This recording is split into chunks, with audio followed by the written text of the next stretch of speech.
وكان الله بكل شيء عليما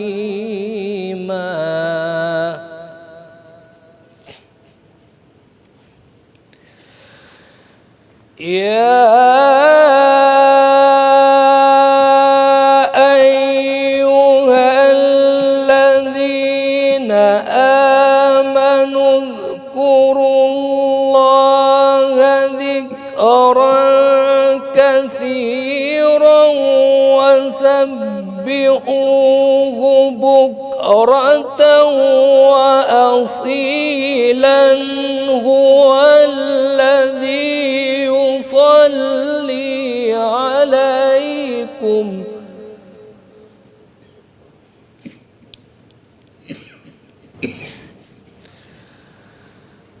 هو الذي يصلي عليكم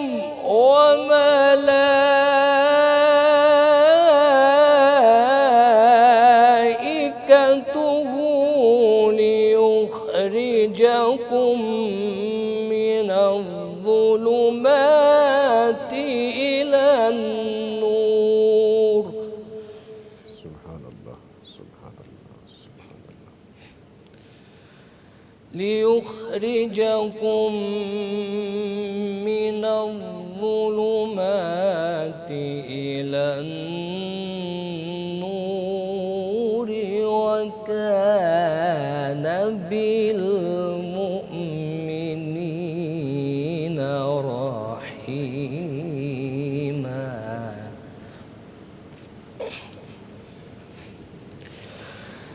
وكان بالمؤمنين رحيما. تحيتهم يوم يلقونه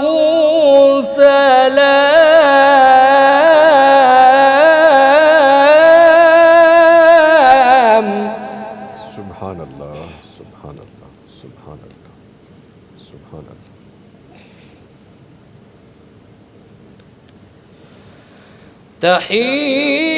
تحيتهم يوم يلقونه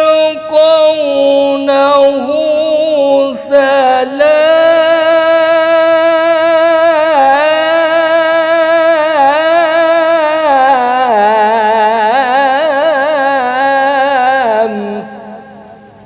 سبحان اللہ سبحان اللہ سبحان اللہ.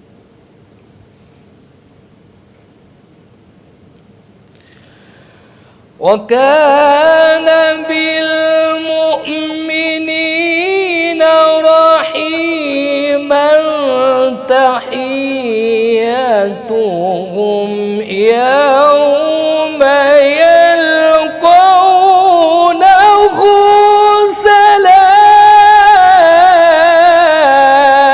سلام. سبحان اللہ سبحان اللہ سبحان اللہ. وأعد لهم أجرا كريما.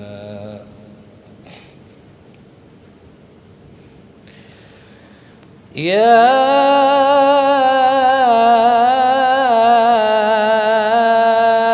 أيها النبي إنا أرسلناك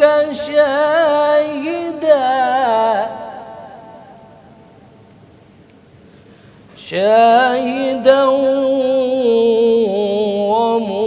ومبشرا ونذيرا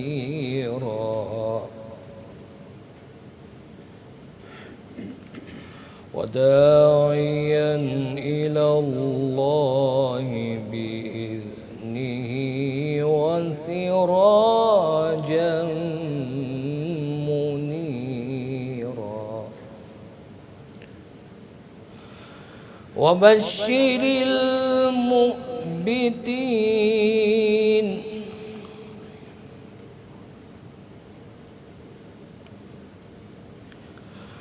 وبشر المؤمنين بأن لهم من الله فضلا كبيرا.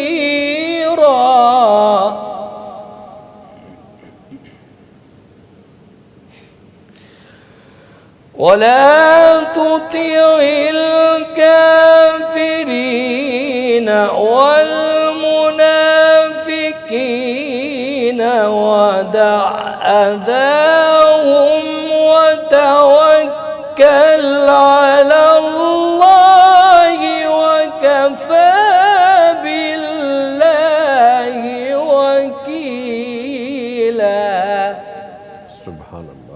سبحان اللہ. وكفى بالله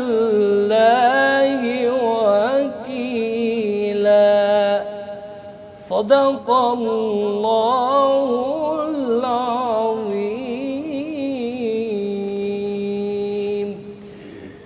سبحان اللہ. جزاک اللہ قاری صاحب, اللہ تعالیٰ آپ کو جزائے خیر عطا فرمائے. ایک ذمہ داری ہے جی, وہ بھی میں ادا کرتا چلوں. آج کی کتاب کے بارے میں آپ کو بتاتا چلوں. یہ میرے ہاتھ میں کتاب ہے اور دیکھیے کتنی خوبصورت اس کا سر ورک ہے, اور کتاب کا نام ہے بلوغ المرام. صدیوں سے حدیث اور فقہ کے عنوان سے مدارس میں شامل نصاب اور لائبریریز کی زینت کتاب ہے یہ, اور کتاب کا ترجمہ ہے. علماء اور طلباء کے ساتھ ساتھ عوامی حلقے میں ذوق فقاہت پیدا کرنے کے لیے ایک بہترین تحفہ ہے یہ. یہ کاوش شارح صحیح بخاری حافظ ابن حجر رحمہ اللہ کے ماہ ناز قلم سے لکھی گئی ہے, اور اس کا ترجمہ اور شرح معروف عالم دین مولانا صفی الرحمن مبارک پوری رحمہ اللہ نے کی ہے. احادیث مبارکہ سے حاصل ہونے والا مسائل اور فوائد بھی ہیں اس میں, اور راویان حدیث خصوصاً صحابہ کرام رضی اللہ عنہم کے حالات بھی شامل ہیں. دارالسلام کے شو رومز اور darussalam.pk سے آپ آن لائن بھی یہ حاصل کر سکتے ہیں. بلوغ المرام آج کی کتاب, جس کے بارے میں آپ کو آگاہ کیا. مسلم لائبریری میں اس کا ایڈیشن ہونا بھی ضروری ہے. فوری سے چلتے ہیں بڑی صاحب کی جانب. بڑی صاحب, وقت آپ کو پتہ ہے چونکہ کم ہوتا ہے, کام بہت زیادہ ہوتے ہیں, تو گزارش ہے کہ کرنے کا کام بتا بسم اللہ الرحمن الرحیم. الحمدللہ رب العالمین والصلاة والسلام علی اشرف الانبیاء والمرسلین. اما بعد, نامی بھائی آپ کو پتہ ہے عشرہ ذی الحجہ شروع ہونے والے جی ہیں. بالکل بالکل. اللہ تعالیٰ کی رحمتوں برکتوں والے دن شروع ہو رہے ہیں. الحمدللہ, بالکل. تو ان کے اندر جو افضل ترین عمل ہے وہ کون سا ہے؟ جی کون سا عمل ہم کریں گے تو سب سے اعلیٰ اور افضل ہوگا؟ تو وہ یقیناً حج ہے. حج کے اندر پھر بے شمار باتیں شامل ہیں اس کے اندر. تو حج سے اللہ کی کتنی رحمتیں بندے کو حاصل ہوتی ہیں, کیسی کیسی اللہ کی نوازشات حاصل ہوتی ہیں, اس کے لیے نبی رحمت صلی اللہ علیہ وسلم کا ایک فرمان آپ کی خدمت میں پیش کرنا ہے. حضرت عمر بن عاص رضی اللہ تعالی عنہ مسلمان ہونے کے لیے آمنہ کے لال صلی اللہ علیہ وسلم کی خدمت میں پیش ہوئے, ہاتھ آگے بڑھایا کلمہ پڑھنے کے لیے, بیعت کرنے کے لیے, اور پھر پیچھے ٹھا لیا. تو اللہ کے نبی صلی اللہ علیہ وسلم نے پوچھا ما لک یا عمر, عمر کیا ہوا ہے؟ جب آ ہی گئے ہو مسلمان ہونے کے لیے, آپ بیعت کرتے وقت ہاتھ پیچھے کیوں کھینچ لیا ہے؟ کہنے لگا جی اشترط, میں اب بیعت کرنے سے پہلے ایک شرط رکھنا چاہتا ہوں. اللہ کے نبی صلی اللہ علیہ وسلم نے پوچھا ہے مسلمان ہونے لگے ہو تو شرطیں کیسی؟ جی کہنے لگا جی مسلمان میں اس صورت میں ہوں گا کہ میرے پچھلے سارے گناہ معاف ہو جائیں, پھر میں مسلمان ہوتا ہوں.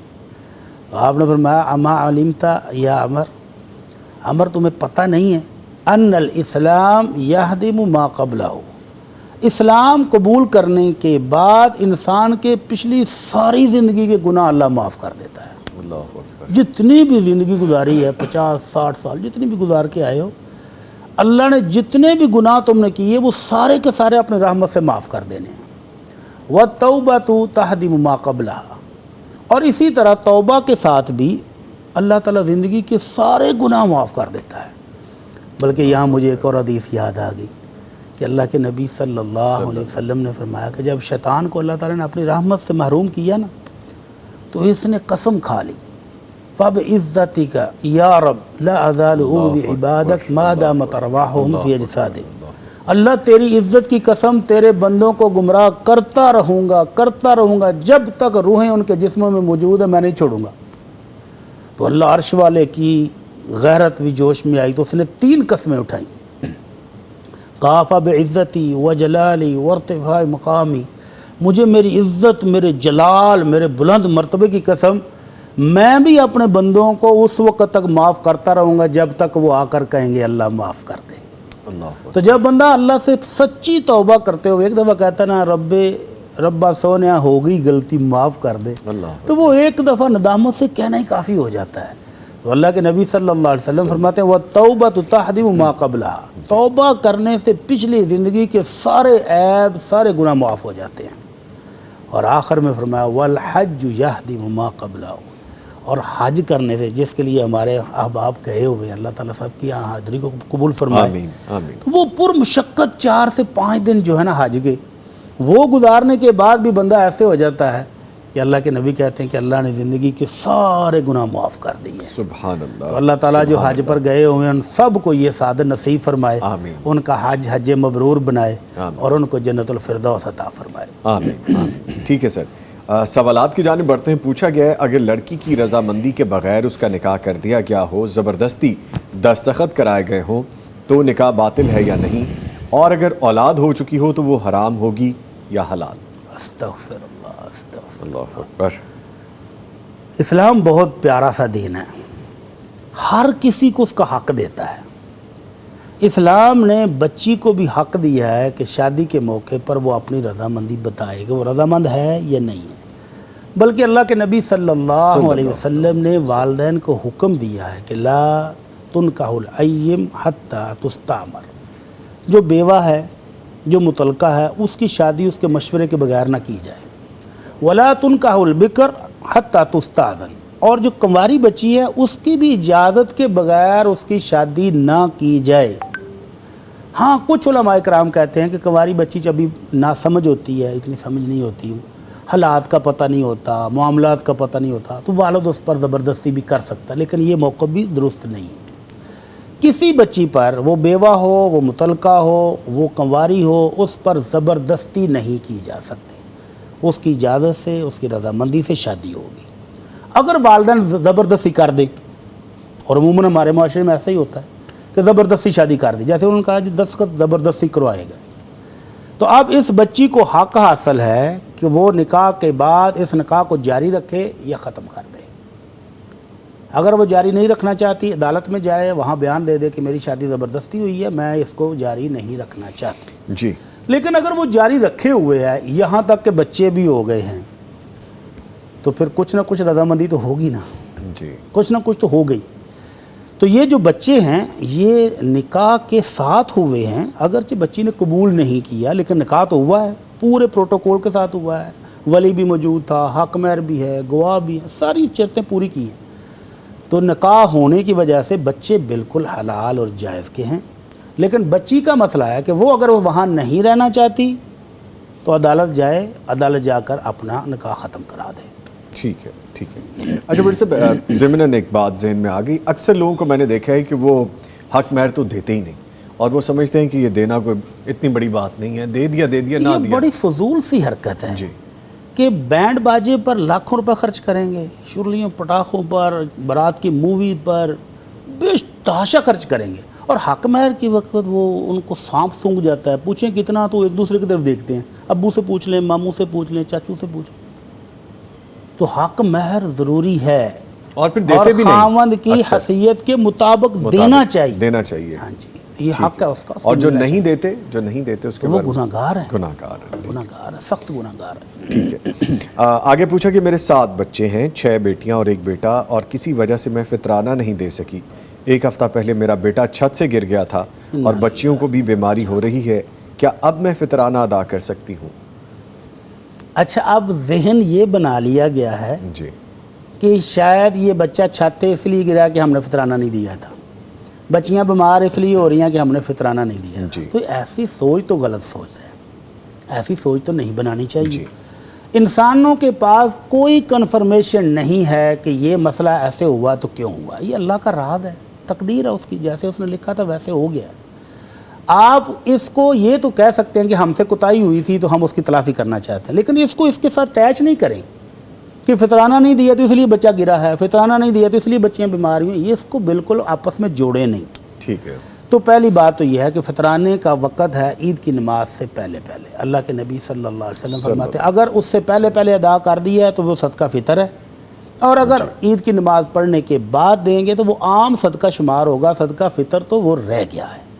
صدقہ فطر کا مقصد تھا عید والے دن غریبوں کی مدد کرنا، ان کو کھانے کے لیے کچھ دینا، اور روزے دار کی روزے میں جو کمی کوتاہی تھی اس کو دور کرنا. تو وہ تو دونوں چانس ختم ہو چکے ہیں، وہ تو اب اویل نہیں ہو سکتے. لہذا صدقہ فطر اب دینے کی ضرورت نہیں. عام صدقہ کریں، اور بلکہ اب اس نیت سے کریں کہ اللہ نے جو بچے بیمار ہیں ان کو اللہ سے دے دے. آمین۔ اللہ کے نبی صلی اللہ علیہ وسلم فرماتے ہیں داؤ مرضاکم بالصدقہ، اپنے مریضوں کا علاج صدقہ دے کر بھی کرو۔ تو صدقے کو اس نیت سے کر لیں کہ اللہ تعالیٰ ان کو صحت دے دے، تندرستی دے دے، جو مشکل آئی ہوئی ہے وہ ٹل جائے، لیکن یہ ذہن بنا لینا کہ صدقہ فطر نہیں دیا تھا تو یہ ہو رہا ہے، یہ غلط ہے، اس بات پر تھوڑا غور کرنا چاہیے۔ ٹھیک ہے، ایک لائیو کالر ہیں، شامل کرتے ہیں۔ عائشہ صاحبہ لاہور سے کال کر رہی ہیں جی، السلام علیکم۔